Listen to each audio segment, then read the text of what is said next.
Hello friends, कैसे हैं आप सब। आई होप आप सब बढ़िया ही होंगे। आज मैं आपके लिए फिर कुछ यूजफुल टिप्स एंड ट्रिक्स लेकर आ गई हूँ। चलिए दोस्तों, देर ना करते हुए वीडियो शुरू करते हैं अपनी पहली टिप से। दोस्तों, कई बार मार्केट से हम अंगूर लेकर आते हैं तो कुछ अंगूर जो है खट्टे निकल आते हैं, तो हमें समझ में नहीं आता कि उन अंगूर का क्या करें, क्योंकि खाने में ये बहुत ज़्यादा खट्टे लगते हैं और इनको हमारा फेंकने को भी दिल नहीं करता, क्योंकि हमारे इसमें पैसे लगे हुए हैं। तो उसके लिए बहुत ही आसान ट्रिक लेकर आई हूँ कि आपने क्या करना है। आप जब भी इस तरीके से चटनी बनाएं तो आप इसके अंदर खटाई की जगह आप ये वाले अंगूर जो है इसके अंदर ऐड कर सकती हैं। बाकी अंगूर की क्वांटिटी आपने जितना खट्टा खाना है उसके हिसाब से आप इसमें डाल सकते हैं। इसके बाद अब अपनी चटनी बनाएंगे तो आप देखेंगे कि आपकी चटनी एक तो खाने में बहुत ज़्यादा टेस्टी बनेगी और साथ साथ आपको अंगूर के सारे बेनिफिट्स भी मिलेंगे और आपको कोई भी अलग से खटाई डालनी नहीं पड़ेगी और साथ साथ आपके खट्टे अंगूरों का भी बहुत बढ़िया यूज़ हो जाएगा। चलिए फ्रेंड, देख लेते हैं अगली टिप को। मेरी अगली टिप होने वाली है स्केच पेन को लेके। दोस्तों, जब भी बच्चे अपने स्कूल में कोई ड्राइंग का काम करते हैं तो उनको स्केच पेन की जरूरत पड़ती है। तो वो क्या करते हैं कि सारे के सारे स्केच पेन निकालकर काम करना शुरू कर देते हैं, जिसके कारण क्या होता है कि उनकी जो कई बार कैप होती है वो इधर उधर मिसप्लेस हो जाती है, जिसके कारण हमारा स्केच पेन बिना कैप के बहुत जल्दी सूख जाता है, जिसके कारण हमारे काफ़ी सारे पैसों की भी बर्बादी होती है। तो उसके लिए बहुत बढ़िया ट्रिक लेकर आई हूँ कि आप क्या करें। उसके लिए ले इस तरीके की आप चौड़ी वाली टेप, और चौड़ी वाली टेप लेने के बाद आपने क्या करना है, इसको इस तरीके से खोल लेना है। खोलने के बाद जितने भी आपके पेन हैं उसको आप धीरे धीरे इसके ऊपर इस तरीके से रखते जाएं।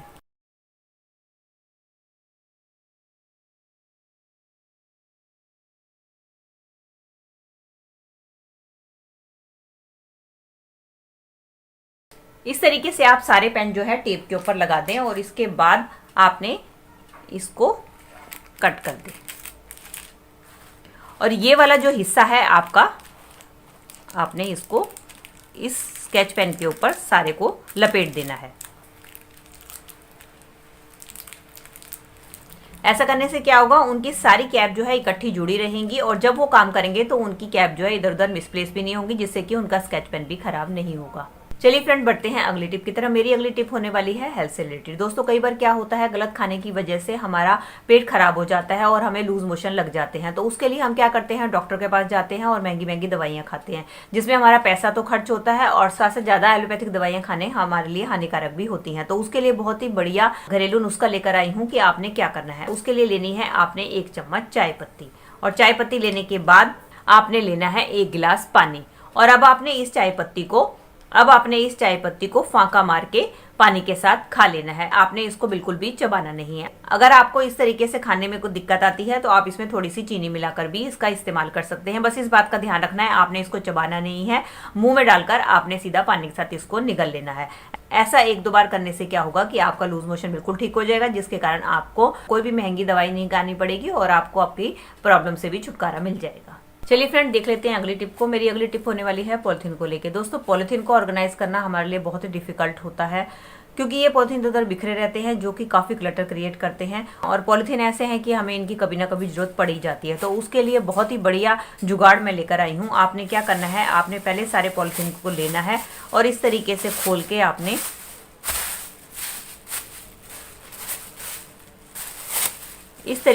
सारे पॉलिथीन को खोलकर एक के ऊपर एक रख लेना है। ये देख सकते हैं, मैंने सारे पॉलिथीन को एक के ऊपर एक इस तरीके से रख लिया है। अब हम इसको इस तरीके से फोल्ड कर देंगे। फोल्ड करने के बाद अब हमें लेना है इस तरीके का एक बॉक्स, जो कि अक्सर हमारे घर पे आता ही है, जिसको कि हम कबाड़ में उठाकर फेंक देते हैं। अब हम क्या करेंगे, अब हम एक नाइफ की मदद से इसके इधर वाले हिस्से के ऊपर कट लगा देंगे।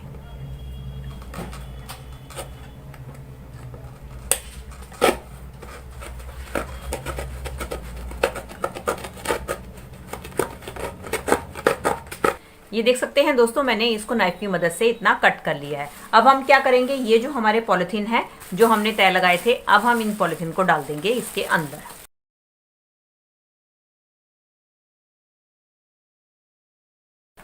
इसकी ऊपर वाली साइड है, इसको हम बंद कर देंगे। अब इसकी ये जो ऊपर वाली साइड है ये खुले ना, इसके लिए हम सेलो टेप की मदद से इसको अच्छी तरीके से बंद कर देंगे। दोनों तरफ से सेलो टेप की मदद से अब हम इसको बंद कर देंगे। ये हमारा एक पॉलिथीन ऑर्गेनाइजर बनकर तैयार हो गया। इसको आप अपने किचन में कहीं भी रख सकते हैं। मैंने इसको ऐसे ही रखा है, आप चाहे तो इसको डेकोरेट भी कर सकते हैं। और जब हमें जरूरत होगी पॉलिथीन की तो हम बड़े आसानी से इसमें से निकालेंगे तो हमारा एक पॉलिथीन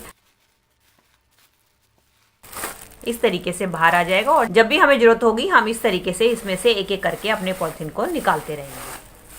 चलिए फ्रेंड, बढ़ते हैं अगली टिप की तरफ। मेरी अगली टिप होने वाली है सिलाई को लेके। दोस्तों, अक्सर हम सिलाई का काम करते हैं सिलाई मशीन से, लेकिन कई बार क्या होता है सिलाई मशीन हमारी खराब हो जाती है तो हमें इमरजेंसी में सुई धागे से काम चलाना पड़ता है। लेकिन कई बार दिक्कत जब आती है जब हमें इस तरीके के मोटे वाले कपड़े के ऊपर सुई चलानी होती है। लेकिन कई बार क्या होता है रेगुलर इस्तेमाल के बाद हमारे आगे वाली सुई की नोक जो है घिस जाती है, और कई बार तो कुछ सुई के ऊपर जंग भी लग जाता है, जिसके कारण हम इन कपड़ों के ऊपर सुई से काम नहीं कर पाते हैं। तो उसके लिए बहुत बढ़िया ट्रिक है कि आपने क्या करना है, आपने लेना है घर पे रखा हुआ इस तरीके से नेल कटर।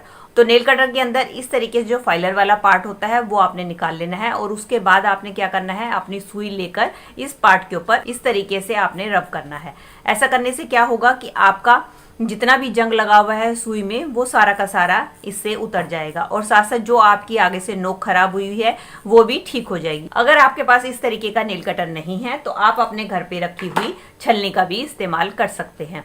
तो आपने क्या करना है, सेम उसी तरीके से छलनी के ऊपर आपने सुई को रब करना है। ऐसा करने से क्या होगा कि आपकी सुई बिल्कुल ठीक हो जाएगी, और आप जब इस तरीके के मोटे कपड़े के ऊपर सुई का इस्तेमाल करेंगे तो बड़ी ही आसानी से आपकी सुई वर्क करने लगेगी।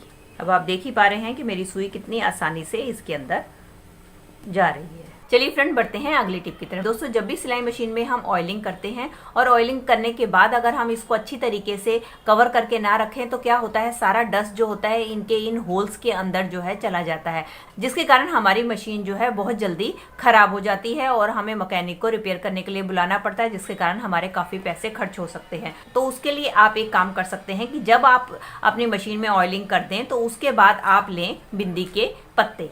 हाँ, उसके बाद आपने लेने हैं इस तरीके से बिंदी के पत्ते, और इसके अंदर ये जो बिंदी है इसको आपने ये जो होल है जहां आपने ऑयलिंग की है उसके ऊपर आपने लगाकर इस तरीके से बंद कर देना है। अगर आपका छोटा होल है तो आप छोटी बिंदी का इस्तेमाल करें, अगर आपका बड़ा होल है तो आप बड़ी बिंदी का भी इस्तेमाल कर सकते हैं। तो इस तरीके से आप बड़े होल में बड़ी बिंदी का और छोटे होल में छोटी बिंदी का इस्तेमाल कर सकते हैं। ऐसा करने से क्या होगा कि आपके होल्स के अंदर बिल्कुल भी डस्ट नहीं जाएगी, जिसके कारण आपकी मशीन सालों साल काम करेगी। तो दोस्तों, ये थी मेरी आज की वीडियो। आई होप आपके लिए हेल्पफुल रही होगी। अगर इनमें से कोई भी टिप आपके लिए यूजफुल रही है तो प्लीज इसे एक लाइक दीजिएगा और मुझे कमेंट करके बताइएगा इनमें से आपको कौन सी टिप सबसे ज्यादा बढ़िया लगी। चलिए, मिलती हूँ अगली वीडियो के साथ। Till then take care and bye bye.